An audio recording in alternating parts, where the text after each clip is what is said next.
Assalamu alaikum. You're watching Pivot, and I'm your host, Dr. Talat. In today's program, we are discussing security imperatives of China-Pakistan Economic Corridor. As we know that it's very important to have peace and stability in our country, in Pakistan, to have have things stable for CPEC to succeed.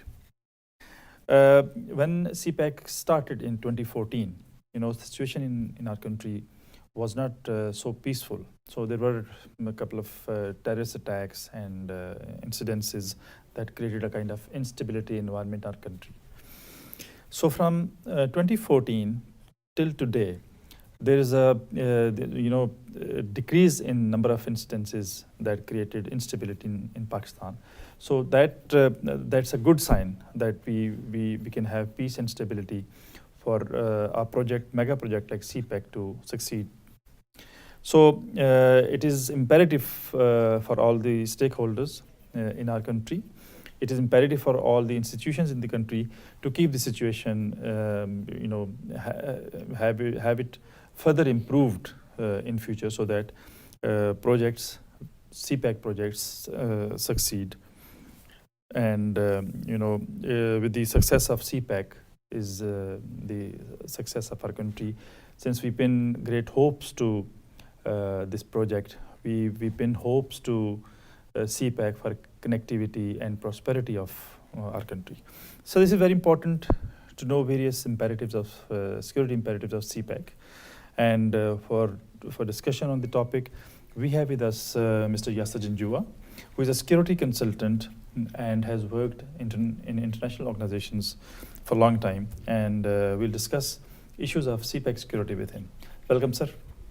Thank you, Dr. Talat. Thank you for inviting me. Sir, first of all, we would like you to explain for the general understanding of our viewers, what is security and how we define security? The traditional view of security in military terms is with a primary focus on prevention of threats to national security. So I'm focusing my definition of security today in relation to the subject. Otherwise, security is a vast subject. But in relation to CPEC, the traditional view is this. In international law, as simply as it can be put, protection of men from threats against men. This is an established definition in international law. Although there are diverse issues in security, which is economic security, environmental security, energy security, resource security, food security, and so on and so forth.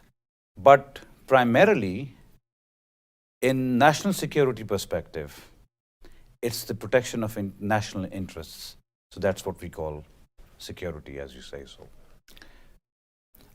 So when we talk of CPEC, as I explained in my intro, that when CPEC started in 2014, we had troubles in our country, terrorist incidences happening every now and then, and that created a kind of perception about our country that it's not very safe for investment. It's not safe for a project like CPEC. It's a mega project, and it's not safe for those people who bring in money. So when we talk of CPEC, so what do you think? What is security in context of CPEC? Well, if you allow me to go a little back, pre-2001, which is the date when we all know 9/11 happened, the definition of security or the concept of security worldwide was a very different one. I can tell you from my own experience in 1998, I was in Washington, D.C., and I was seeing off somebody, and I could actually go right up to the plane door, a PIA plane parked there, and I could go up to the plane door legally to see off the people there. 9/11 changed a lot of things in America and globally as well. And we became part of the global war on terrorism. And we took a fair share of battering in terms of the security situation. And you might remember in 2007, Newsweek International posted a cover story saying, Pakistan, the most dangerous country in the world. However, again, in 2010, Newsweek Pakistan posted another story. By then, Newsweek Pakistan was already incorporated, and they gave a cover story, Pakistan, the most bravest nation in the world. So we've been braving this wave of terrorism out. However, thanks to our armed forces and law enforcement agencies, we've achieved a lot of mileage in these years. And today, I can comfortably say we are much safer. You can never say you're completely safe, because in the terms of risk management, risks never reduce to zero. There are always some risks that you have to manage and mitigate, and there are some risks you avoid. So it's a paradigm that will continue. The question is, are we better today than we were?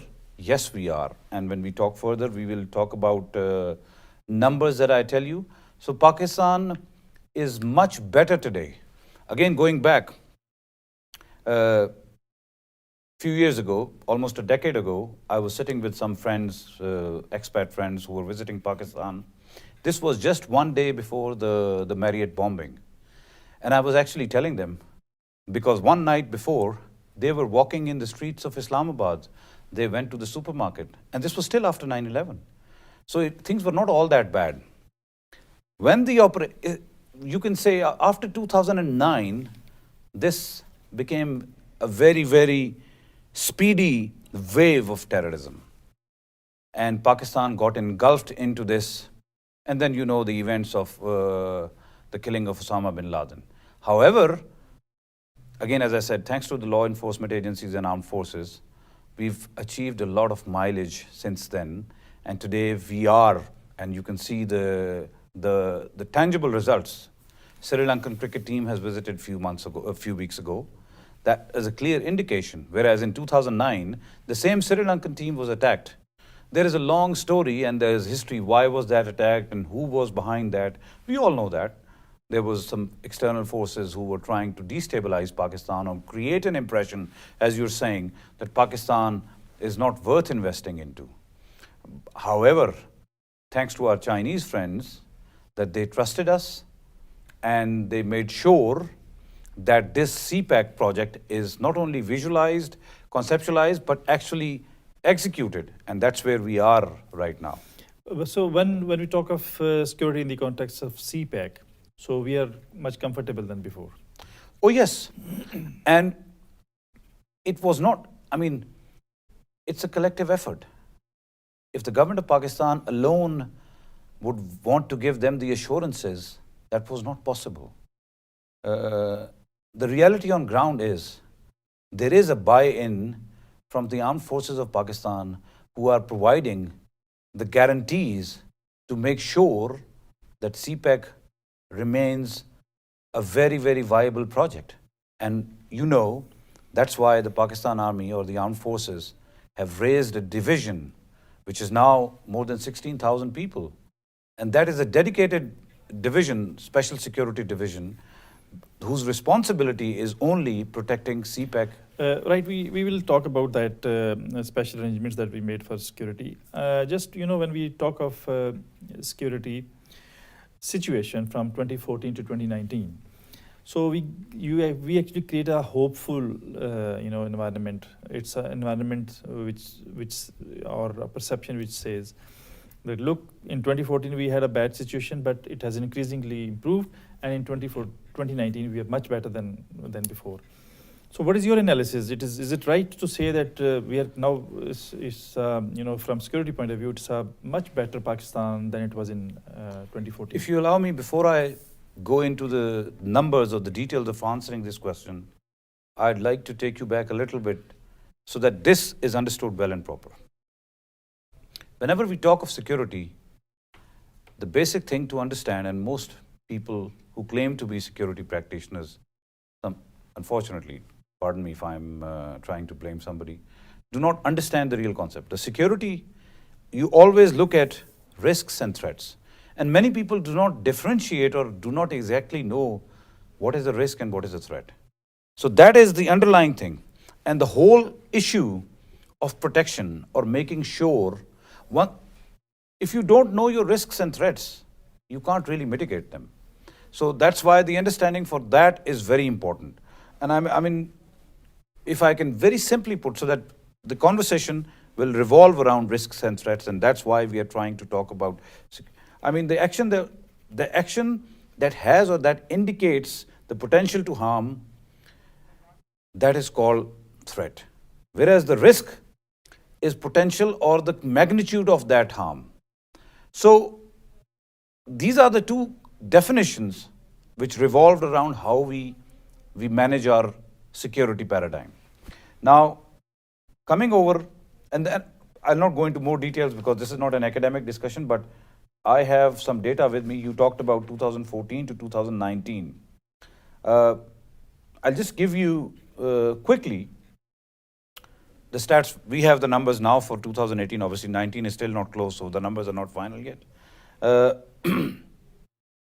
In 2018, nationalists, the attacks by nationalists, which can be the Baloch nationalists and others, were 80 attacks, 96 people got killed, and 216 injured. Militants, the attacks were 171 and 449 people got killed. Sectarian were only 11 attacks and 50 people got killed. Now, when we compare this data to the previous years, I'll start from 2014 if you like. In 2014, the reduction in attacks was 9% from the previous year, which was from 2013. There was a 9% reduction in attacks and 30% reduction in the number of people killed. Come 2015, the reduction from 2014 was 58%. Oh, sorry, 48%. 48% reduction in attacks from 2014 and 38% reduction in number of people killed. In 16, the reduction was 28% from 15. Similarly, in 17, it was a 16% reduction in attacks. 2018 was a 29% reduction from 2017. Similarly, when we talk about the people killed, as I told you, 30% less killed in 2014 than 13. 38% less killed in 2015. 2016 was 12% less than the previous year.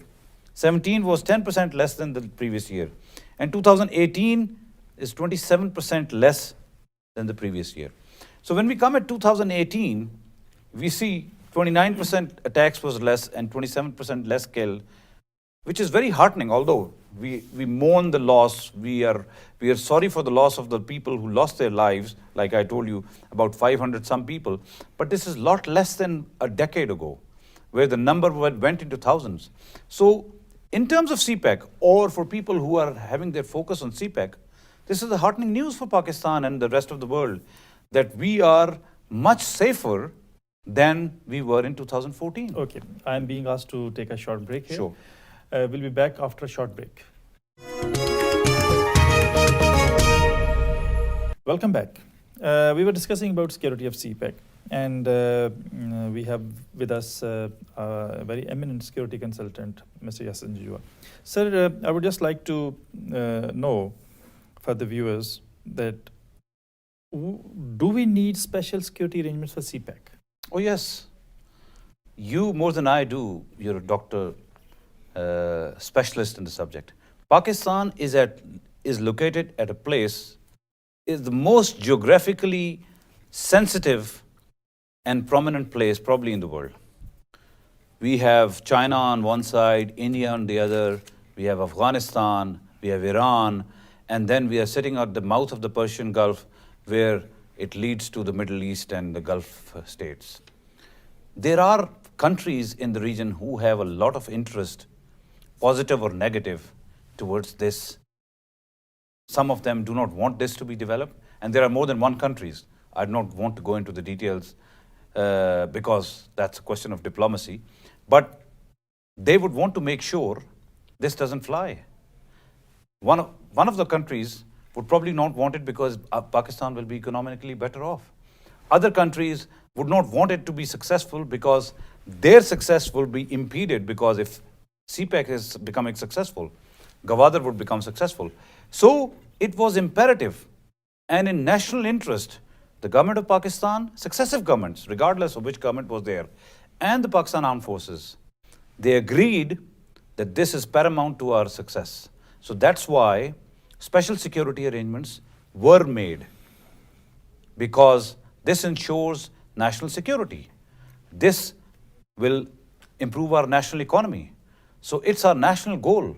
So there is no doubt about it that the armed forces had to give in a buy-in for ensuring the security of CPEC. Okay. Now, various writers and commentators also comment that it is one of the biggest impediment to success of CPEC. Do you agree with this? Security, you mean? Security. No. This is the biggest, I mean, One of the leave CPEC to a side. I have been a security consultant and a business continuity consultant for a very long time. And the first thing, the CEOs, the heads of the government or the organizations, they think that any money you spend on security is actually a waste and non-productive investment. What they don't realize is any investment on security ensures business continuity. I'll explain to you why. God forbid there's a blast here in this studio or around this studio. So what will happen? Your operations here will be disrupted. So the revenues or whatever the income stream that has to be generated or is generated from the studio will be disrupted for the number of days that you can't operate, or number of weeks or months you can't operate. So if you think, I don't want to spend on security measures and I'm good to go, and you will save a lot of money perceiving or thinking that I am okay because there's no threat, there's nothing like that. However, if there was something to happen, you will not be able to operate. Similarly, if we don't secure CPEC routes and secure everything around CPEC, the whole entire economy is hinging on CPEC right now. There are $65 billion already pumped into the economy. So if that stops, our economy is going to be seriously disadvantaged. So somebody who thinks any investment on security for CPEC is a waste is a complete wrong notion. It's very important and paramount for our security, national security. Okay, just supplementary to what I asked you already. What specific threats you think are there for the CPEC? Security threats, or not threats, maybe challenges? See, the challenges for CPEC are no different than the challenges we as a nation face. Okay? There are some internal factors, some are external factors. For example, Talibanization, religious extremism. Then we have Pashtun Afghans. Then in external factors, we have India. We have our friends from GCC. These are our challenges, internal and external challenges, that dictate us to take certain measures so that we make sure we are protected, the investment that the Chinese make is protected, and it is completely safe from any hurdles or roadblocks. So if you want, we can go in, but this is a complete subject in itself. Okay. We need to have a short break here. Sure. We'll be back after a short break. Welcome back. Sir, we were discussing about the factors, and in the factors we have internal factors as well as external factors. So what do you think you can dwell on? What are the internal factors that actually impact CPEC? Two major internal factors that we talked about, Talibanization and religious extremism. These are the most serious challenges to us as a nation and to CPEC as well. Why? Because any failure on our part is going to reflect badly on the nation and impede the success of CPEC. Talibanization. You've seen madrasa. Talibanization means extremism. Extremism. I mean, religious extremism and Talibanization are quite interlinked, but there are some other factors as well. But they can be read together. Now, the way to address this, and the government of Pakistan and the armed forces are already working on it. They've achieved some success on that as well. There is requirement for mainstreaming of communities. You've seen FATA being mainstreamed into the national's affair. So this is how Now there's a national curriculum from madrasas that is coming up, because a lot of homegrown Taliban, or which we call the Tehreek-e-Taliban Pakistan, were actually coming out from the madrasas in Pakistan. So that is a factor that those are internal challenges that we are trying to address as a nation.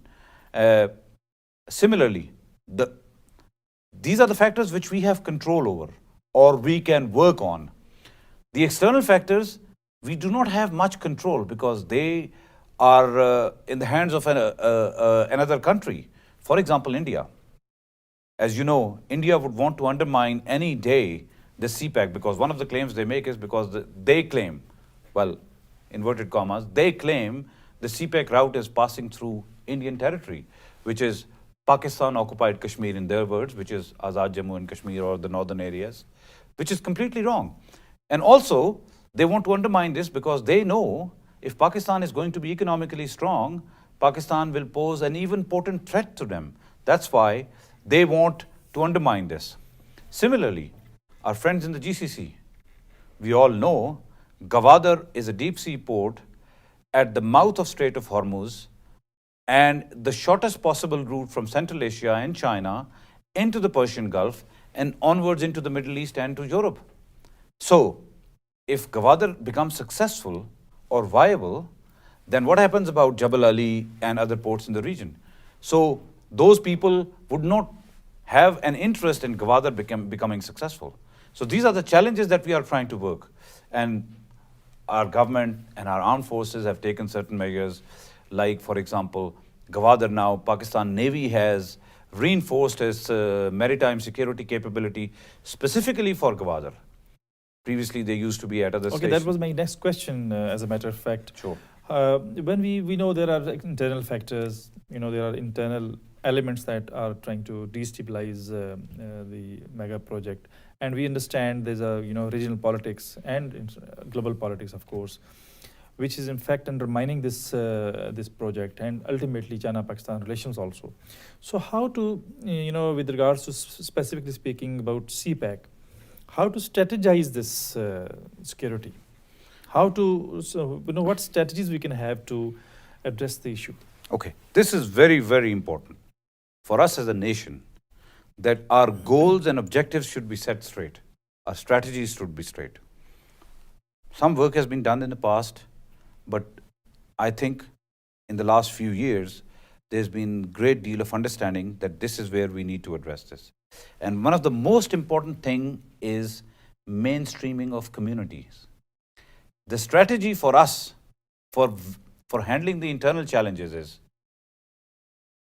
the mainstreaming of Baloch nationalists, development of Balochistan, the importance of development of the western corridor of CPEC, and passing on the benefits to the Baloch people, like creating industrial zones and creating jobs in Balochistan, will take these nationalists or so-called Ferraris who are sitting in the mountains, bring them back into the national fold.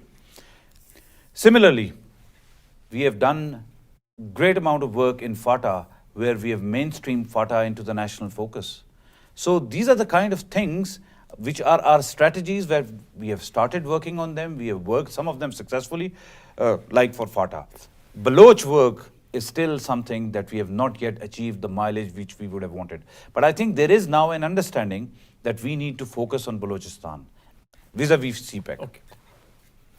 The last question that I really ask my panelists is, what is the future, in your opinion, what is the future of CPEC?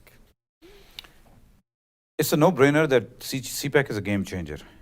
For a country like Pakistan, if you look at the global perspective as well, in the countries of the world where the development kicked off, it all started with logistics and infrastructure. Pakistan, unfortunately, did not have the means to connect from Khunjarab to Gwadar. With the Belt Road Initiative of China and our strategic location, we became the epicenter of the whole thing. And I see this as the potential for Pakistan to go to the next level. Just to give you an example, our railway network, which runs from Karachi to Khyber, is more than a century old. Now with the CPEC, we are talking about improving our railway capability. The motorway will take you to Khunjerab, which took days to reach there. Right from Islamabad to Khunjerab, you can reach in a matter of few hours now. It's all because of the road. The logistics will improve. Our exports will increase. Yes, there will be imports passing in transit, and we'll gain benefit. So there is a very, very bright future for us vis-a-vis the CPEC. Okay. Thank you very much, Yasir Jujwa Saab. You came to our show. Thank you. And you discussed very important issue that we confront today. Viewers, this is very important to know. And we had a very eminent security consultant with us to discuss various aspects of security of CPEC. This is all for today. Until next week, Allah Hafiz.